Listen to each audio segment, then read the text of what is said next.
Yes, Fadi TV, you subscribe ate o like nyemba tumideka abali kata abali Saudi Arabia abali Jordan abasinzira mu ggwanga lya Bahrain n'abasinzira mu ggwanga lya Oman nti mbibaza mbagamba nti muri big nnyo okubanga mugi followinga bagita Fadi TV yuji musubscribing ate munyigene kale comment section weeryawo obubaka buntire awo mu comment section tusigalenga ogiye kumideko mbagambye upload simba nazo buli sawa ho bamuyita Kabaka Mwanga.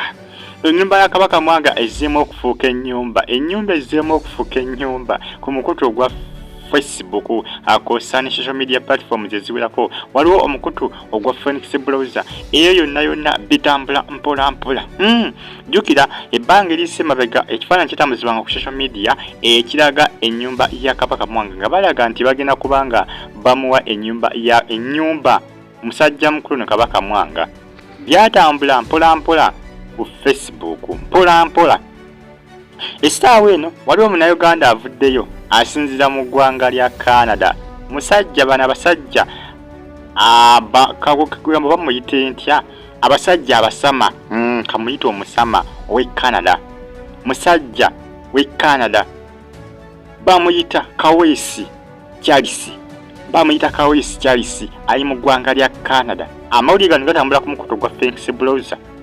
Bamuyita Kawesi musajja mukulu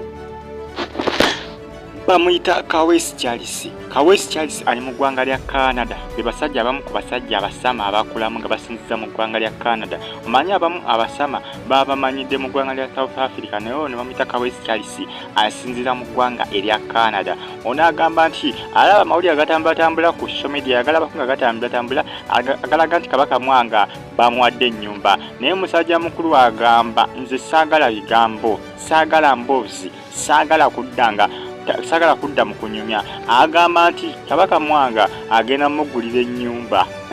Bannange ekire essaawa zino ku mukoto gwa Phoenix browser kugamba kissa kinegula.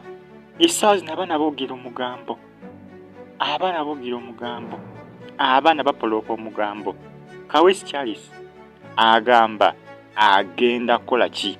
Agenda gulira musajja mukulu amanyikiddwa nga Kabaka Mwanga ennyumba. Ono agamba nti amawulire agalaba naye abasinga boogeza bigambo. Naye agamba ye agenda kulaga ebikolwa bwe kuba kugimugulira ennyumba agenda kugimugulira. Bannange kiri ku social media Kabaka Mwanga afuze Kabaka Mwanga atazzemu kubanga atrendinga ate buto. Kawesi Charles oluvannyuma lw'okugamba nti agenda mugulira ennyumba. Ennyumba eyo gye batambuzanga ku social media agamba bwe baba siba kugimuwa kubeera agamba yajja gigula oba bukadde 2 oba bukadde 3 agamba agenda kukola ki? Agenda gigulira Kabaka Mwanga. Ne kati abasinga beebuuza Kawesi Charles bw'aba agenda kugula ennyumba agigule. Naye abasinga beebuuza kati ennyumba bwe banaaba gimugulidde Kabaka Mwanga ani agenda ogisulangamu? Abazadde bwe banaavaayo mu kyalo era kale ne bajja ne basulanga mu nnyumba nga bagimugulidde, oba si ekyo oba anaagisulamu ng'amaliriza okusoma kuba essaawa zino agenda mu boarding. Kabaka Mwanga agenda mu boarding mu kisulo agenda okubanga asoma. Agenda kuba asoma ku ssomero erya Brain Parents and baliyita Brain Primary School and Brain Primary School Day and Boarding Primary School baliyita Brain lirisadiza wali ebukalango. Agenda kuba asoma boarding.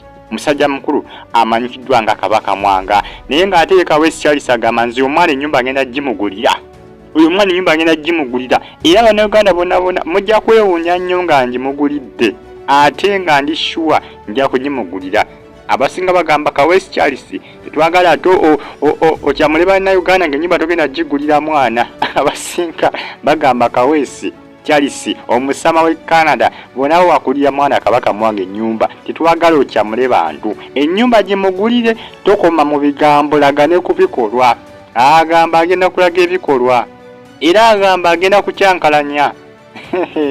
Agenda kugulira omwana ennyumba. Abasinga kye batannakola ate ng'omwana bageza kulabika nga bamukyaza bamukolako interview tebanakamu ke bakoze ki ke bamuwaddeko. Era ono asiimye agamba nti abo bonna abayambye ku Kabaka Mwanga okubanga afuna essomero kyamaanyi nnyo kye baakoze. kyamaanyi nnyo kye baakoze era abeebaza abamuyambeko kubanga akola kyafuna essomero naye ate agamba ye ate agenda kumufunira ennyumba amaka agenda mufunira amaka omwana bw'anaaba abaze kusoma okusula mu nnyumba aleme okutandikira mu kupangisa. Ono agamba nti ajja kwasizawo Kabaka Mwanga mpaka bamuyita Kawesi Charles musajja musama. Abasajja balina ensimbi zaabwe bannayuganda abawangalira mu ggwanga lya Canada nga bo bagenda ne bafuna obutuuze e Canada naye nga balina bizinesi ez'enjawulo mu Canada era nga bayola omusimbi bamuyita Kawesi Charles. Kugambye amawulire gatambula ku mukutu okwa Phoenix Browser kusa ne Facebook aga Kabaka Mwanga okumuwa ennyumba. Kawesi Charles agamba nze ngenda mugulira ennyumba. Bannayuganda mwenna gy'abbakanga mujjako onyamugambe nti omusajja yabadde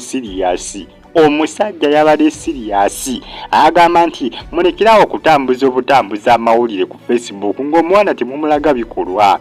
Katumba mwatambuza ennyumba eyo ku Facebook ne ku social media platforms eziwerako ne mugitambulizaako kati nze ngenda kujja nje mugulire mbalage nti nze saagala bigambo anti bagamba actions bagamba ebikolwa no actions better than words. Bagamba nti ebikolwa bisinga ebigambo. Kati Kawesi Charles agamba nti bannayuganda njagala mbalage nti nze soogera nze soogera nze ndaga bikolwa soogera just ndaga bikolwa njaggi mukwasa ate nga nene enzibu omwana wanaaba maliriza okusoma ajja agituukemu aleme okutuukira mu kimu muzigo. Jjukira Kabaka Mwanga waliwo abasinza okubanga bamukolera ki bamuweerera primary yagimaleko primary bamuwadde basale era abasinza okubanga bagenda kukola ki bagenda muyambako n'okusoma secondary nayo agimaleko. Kugamba emikisa giri awo kitambulirawo mpola emikisa gya Kabaka Mwanga giyiika buyisi giringa nkuba ozannya gwe n'okuzannya. Kawesi Charles agamba nze omwana ngenda gimuwa ennyumba mujja kwewunya bannayuganda ngenda kuva e Canada ndigye nkwase bulungi omwana ennyumba eyo mwina mugirabe naye mujja kwewuunya nnyo mujja gamba nti omusajja ono akoze eki era mujja kupolooka omugambo. Bamuyita Kawesi Charles mbagambye musajja nagaga ali mu ggwanga lya Canada. Kabaka Mwanga munange emikisa gikyamuyikira mpola ewa Pastor Bujinga ate kyeyajjeyo baba kikambwe kyeyajjeyo ku musimbi gwe bamusondedde ku kyaki ya Kananirandi.